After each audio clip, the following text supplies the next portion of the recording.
आईने हिंदी के एक नए एपिसोड में आपका स्वागत है। पहले हम बात करेंगे इंडोनेशिया और वियतनाम को लेकर आई एक बड़ी रिपोर्ट के बारे में।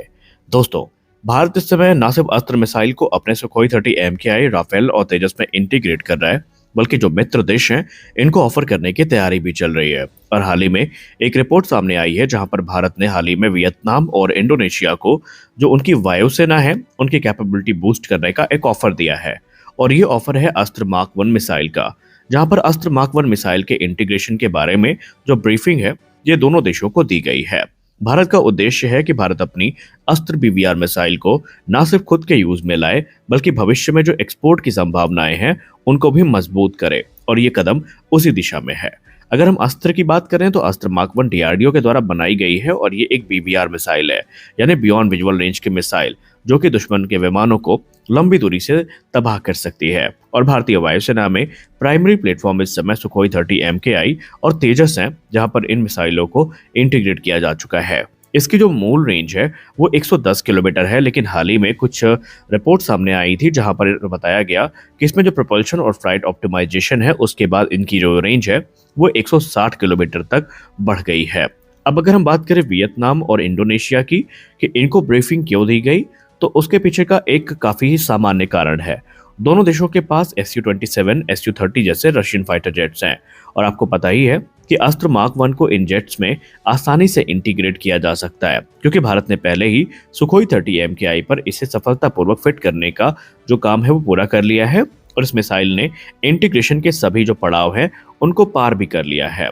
अब ये दो देश हैं, ये अपनी पुरानी जो मिसाइलें हैं जैसे कि R-77 की बात करें, जो अपने समय के हिसाब से तो काफ़ी एडवांस थी, लेकिन आज यहाँ पर वो आउटडेटेड हो चुकी है, और ये देश अब उसकी रिप्लेसमेंट की तलाश में है, क्योंकि अब रशिया में काफ़ी प्रकार के प्रतिबंध लगाए जा चुके हैं और नई मिसाइल्स को मिलने में काफ़ी डिले हो रही है।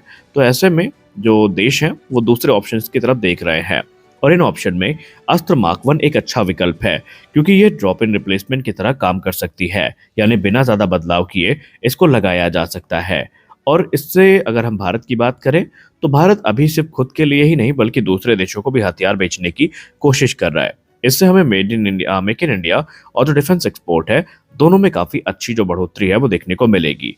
आर्मेनिया पहले ही अस्त्र मार्क 1 को खरीदने के लिए भारत से बात बढ़ा चुका है। वियतनाम और इंडोनेशिया के साथ ये जो ब्रीफिंग है ये सिर्फ खरीद की बात तक सीमित नहीं रहेगी, बल्कि संभावित है कि आने वाले भविष्य में यहाँ पर जो भारत के डिफेंस डिप्लोमेसी का ये एक अहम हिस्सा है वो बन सकती है। अब ये देश जो है रूस या पश्चिमी देशों पर निर्भरता कम करना चाहते हैं और दूसरे जो ऑप्शन है उनको एक्सप्लोर करना चाहते हैं, और ऐसे में भारत की अस्त्र मिसाइल इन्हें काफ़ी ज़्यादा अट्रैक्ट कर रही है, क्योंकि भारत की मिसाइल ऑलरेडी कॉम्बैट प्रूवन है और अच्छी परफॉर्मेंस वाली मिसाइल है, और इनका इंटीग्रेशन भी काफ़ी ज़्यादा आसान है। अब क्योंकि भारत बातचीत कर रहा है और भारत ने पहले भी क्लियर कर दिया है कि वो सिर्फ वियतनाम और इंडोनेशिया से नहीं बल्कि और भी जो Su-30 और Su-27 ऑपरेटर्स हैं उनके साथ भी लगा हुआ है, और उसमें मलेशिया का नाम भी कई बार सामने आ चुका है। तो देखते हैं कि अभी ये जो बातचीत है ये डील का रूप कब लेती है, क्योंकि जब ये डील का रूप लेगी तो निस्संदेह भारत के लिए ये काफ़ी ज़्यादा बेनिफिशियल होगा, क्योंकि भारत जो कि अभी तक अपनी ज़रूरतों को पूरा करने के लिए खुद रशियन मिसाइल्स पर डिपेंडेंट रहता था, उन्होंने अपनी खुद की मिसाइलों को विकसित भी कर लिया है, और ये एक कॉस्ट इफेक्टिव सोल्यूशन के तौर पर भी देखी जा रही हैं। एक्सपर्ट्स मानते हैं कि जब आप इनको महंगी रशियन मिसाइल या वेस्टर्न मिसाइल से कंपेयर करते हैं तो इनकी कॉस्ट भी कम है और इन्हें बड़ी संख्या में खरीदना भी देशों के लिए आसान होगा। तो आज के इस वीडियो में बस यहाँ पर एक्सपोर्ट की बात हुई है। अब यहाँ पर आगे क्या आती है रिपोर्ट वो हम आपको आगे बताते रहेंगे। अब आइए नजर डाल लेते हैं अगली रिपोर्ट पे।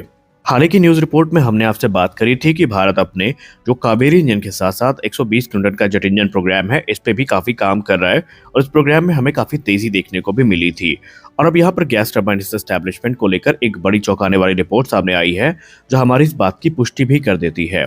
गैस टरबाइन एस्टैब्लिशमेंट ने 120 किलोन्यूटन थ्रस्ट का जो टर्बोफैन इंजन है इसके विकास के लिए एक मल्टीफेज रिक्रूटमेंट ड्राइव को शुरू कर दिया है, या यूं कह ले आसान भाषा में तो एक बड़ी भर्ती जो है इसको शुरू करने की तैयारी गैस टरबाइन एस्टैब्लिशमेंट ने कर दी है।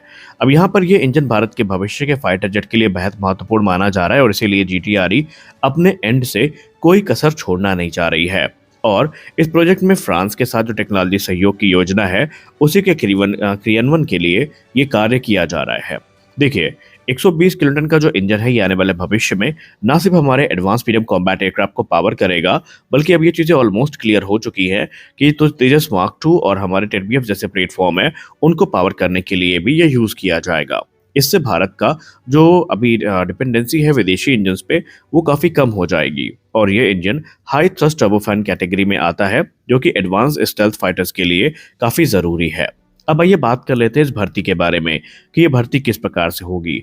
देखिए, जो रिपोर्ट सामने निकल के आ रही है उसमें बताया जा रहा है कि गैस टरबाइन एस्टैब्लिशमेंट अपनी टेक्निकल टीम को मजबूत करना चाहती है। हालांकि उनकी टीम पहले से काफी मजबूत है, लेकिन वो सब जानते हैं कि अब अभी तक उन्होंने जितने प्रोग्राम्स पे काम किए वो तो ठीक था, लेकिन अब जो इनिशिएटिव है ये बहुत बड़ा होगा और इसमें काफी ज्यादा मेहनत भी करनी पड़ेगी। और इसीलिए अब जो नए साइंटिस्ट और इंजीनियर्स की भर्ती है ये कई अलग अलग चरणों में होने वाली है।